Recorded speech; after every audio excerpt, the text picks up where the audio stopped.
Good everyone, today is May 26th, and for our daily devotion, our topic is entitled Not Ashamed. Our verse is Romans 1:16.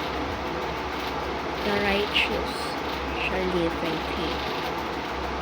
For I am not ashamed of the gospel, for it is the power of God for salvation to everyone who believes, to the Jew first and also the Greek, to the Jew first also.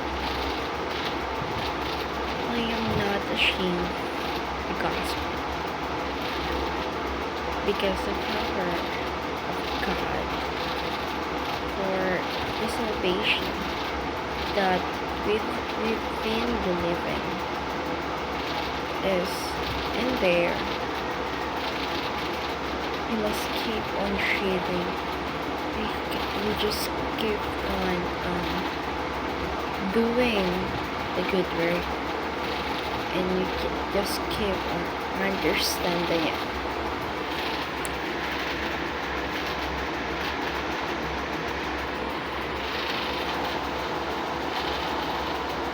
For our teaching, why should we not be ashamed of the gospel?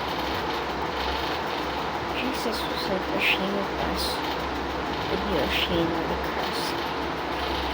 He was not ashamed from the gospel and from the teaching that they have been teaching us of God, and Jesus have been serving us,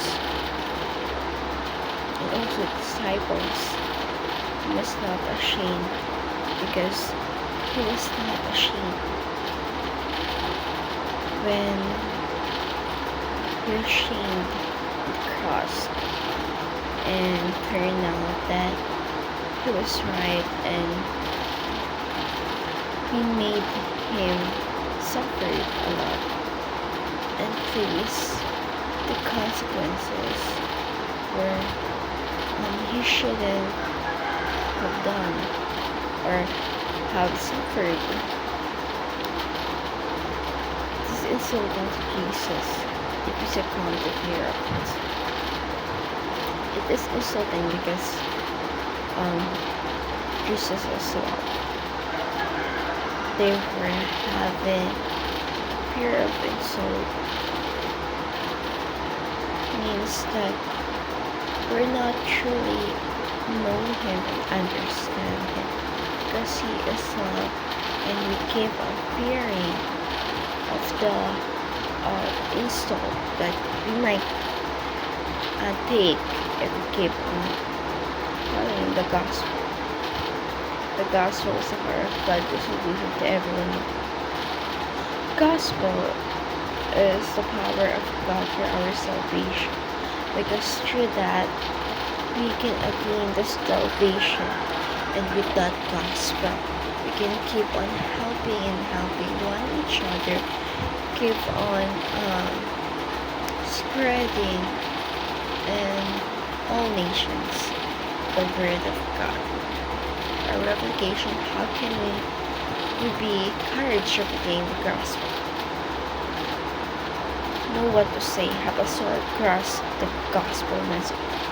You must know what goes the gospel really said, and keep on that as a solid things or hard things for us to keep on holding and understand and make it mark in our heart and brain.